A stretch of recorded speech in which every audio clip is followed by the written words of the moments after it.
Welcome in to One on One Sports, the only one for your original sports commentary and analysis. I am John Barry. We are back once again. If you've been following, we're going through all the Power Conference tournament predictions for college basketball. Next up, it's the Big Ten. Let's get into it.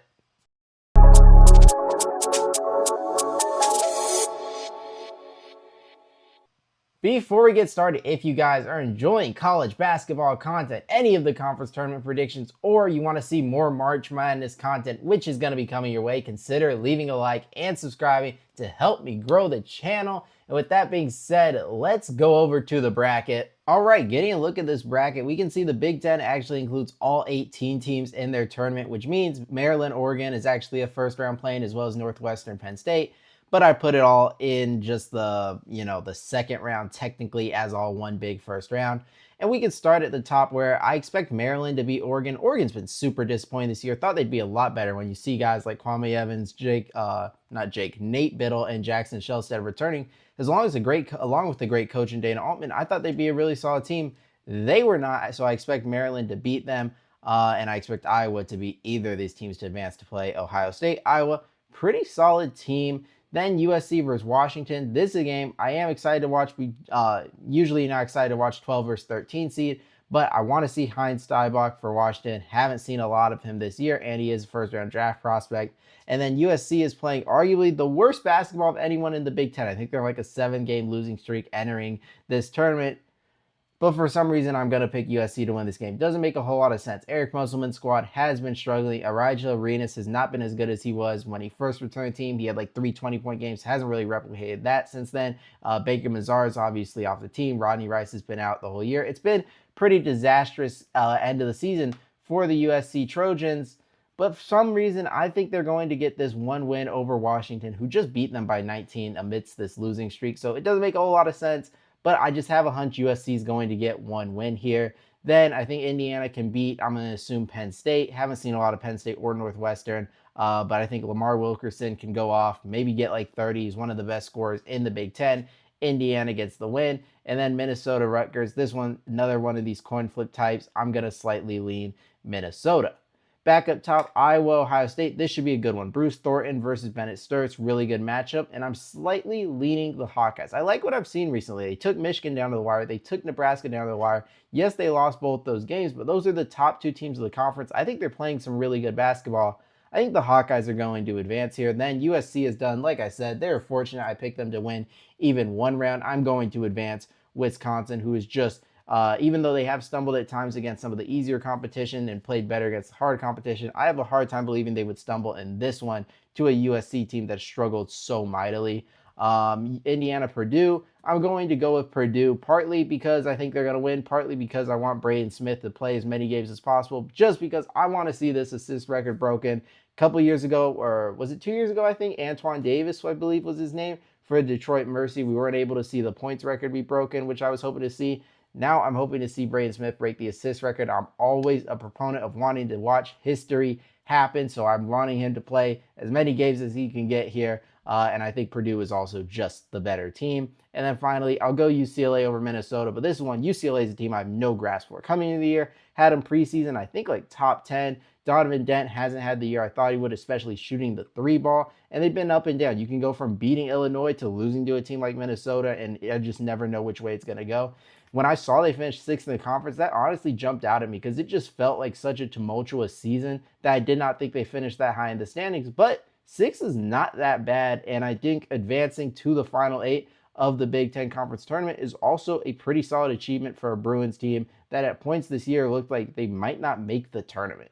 Into the quarterfinals, we now have Michigan taking on Iowa. Got to go with the Wolverines here. They just beat Iowa the other day, and look, Michigan's been the best team in the conference all year. They have one loss just to Wisconsin. They've been dominant throughout. I'm not going to pick them to suddenly lose their first game in conference play. Yes, LJ Kaysen is out, but we saw Yaxel can play a little bit of the one. Trey McKinney can be a little bit of a combo guard, and Elliot Cadeau can play long stretches for the Wolverines. They also have better depth than Iowa in general. Bennett Sturts can provide a challenge. Iowa can keep it tight, but Michigan should win. And then Illinois, Wisconsin's an interesting one because I feel like I have a warped perception of Wisconsin's basketball team just because when I watch Wisconsin, it's usually in the big games, and they happen to have performed very well in the big games. Like I saw them beat Purdue. I saw them beat Michigan. I saw them beat, who was it the other day they beat as well? I'm forgetting. But it just, a lot of these top teams they knock off in Big Ten play, and some of their worst losses, I happen to not catch those games as they weren't as marquee of matchups. So I feel like maybe in my head, I'm thinking Wisconsin's a little bit better than they actually are. So I'm trying to factor that in when making these picks, and I am going to go with Illinois. They shoot the ball very well. Keaton Wagler, best freshman in the conference. Stojakovic, a shooter on the perimeter. Keelan Boswell, healthy as well. Now the Ivisic brothers are shooters. Humerkis is a shooter as well. Merkovic, I think, is the other one. Like, they have some European studs as well as Kylan Boswell, Keaton Wagler. But the Europeans especially add a shooting dimension to Illinois that makes their offense one of the most efficient in the country. I think they put up too many points here for Wisconsin to keep up with. And then moving to Nebraska, Purdue. This is one, I think Purdue won the one matchup they played in the regular season. If I'm wrong, feel free to correct me in the comments below. But I think Purdue won a really close game. And this is one where I'm torn. Nebraska has been very good all season. Purdue has been a little disappointing for a team that was preseason, number one or preseason number two? They were up there, right? I think they may have been preseason number one. But like I said, I'm rooting for the Braden Smith assist. So I'm going to say they at least get this one to go one more round. And I think it's definitely a possibility. Yes, they were the 6th seed, but I don't think anyone questions Purdue has the talent to compete with the Nebraska. They have size in Kaufman-Renn and Jacobson and Oscar Clough. And Braden Smith is arguably, or on any given day, could be the best player on the court, could be the best player in this tournament. With him setting the table for Purdue with that experience, Matt Painter also has been good in Big Ten tournaments, certainly better in Big Ten tournaments than in conference tournaments. I know they went to one national championship, but for the most part, they disappoint in the NCAA tournament. Not the case in the Big Ten tournament. I think they can get another win here and advance to the semis where they'll face the winner of Michigan State, UCLA. I got to go Michigan State. UCLA, I talked about their inconsistency. It's hard to imagine them winning a ton of games in a row, whereas it's the opposite for Michigan State. It's very easy to imagine a Tom Izzo squad winning multiple games in a row. I think they win one here. We'll see if they win another. But first, let's talk Michigan, Illinois. And this is an easy one because Michigan just crushed Illinois. Now, I know they had LJ Kaysen for parts of that game. They don't have him now. But it just seemed Michigan's size when you add in Mara and Lendenberg and Shetter and Morez Johnson was a lot for the Illinois team. And the Michigan defense, one, Illinois couldn't score in the paint, and they were going to rely so much on threes, and Michigan has a good perimeter defense as well. Size on the interior are going to win the rebounding battle. You have athletes to score inside that Illinois can't really stop. Johnson could have another big day. Mara could have a big day. As long as Cadeau's not in foul trouble, it doesn't get injured, you should have him setting the court most of the time, and when needed, Lendenberg and McKinney can step in. I think Michigan still has plenty of talent here to advance to the final, where they will verse in-state rival Michigan State. I tried rolling with the Braden Smith trade as long as I could, but Purdue, I don't think gets past Michigan State. Jeremy Fears, I think, outduels him here. He's actually been the better playmaker. He leads the country in assists. Braden Smith is second. And while Jeremy Fears is undoubtedly a very dirty player who will commit probably another dirty act at some point in this tournament, he is still a very good player, one of the more impactful players in terms of winning in the conference. And he does a good job getting lost to Cohen Carr, setting up his teammates like Cooper, like Kohler, for major plays, and I think he does enough here leading Michigan State over Purdue, where they get a third shot at their rival, the Michigan Wolverines. They're 0 for 2 so far. They lost at home, and they lost at Michigan to end the regular season.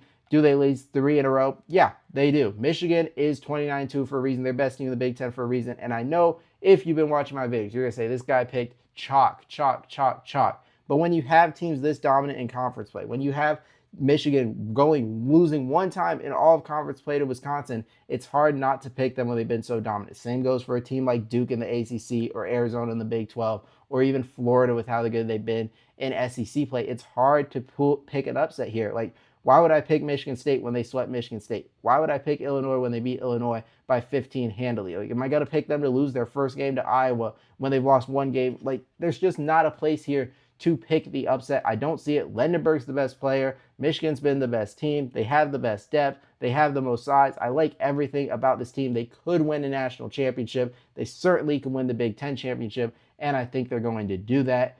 With that being said, that's all I have for my Big Ten video. Tomorrow we should have Big East, Mountain West, and we have some more March Madness coming up. So make sure to stay tuned for that. Make sure to leave a like, subscribe. I thank you guys all for watching. Comment, who do you think wins the Big Ten tournament? And until then, I'll see you guys next time.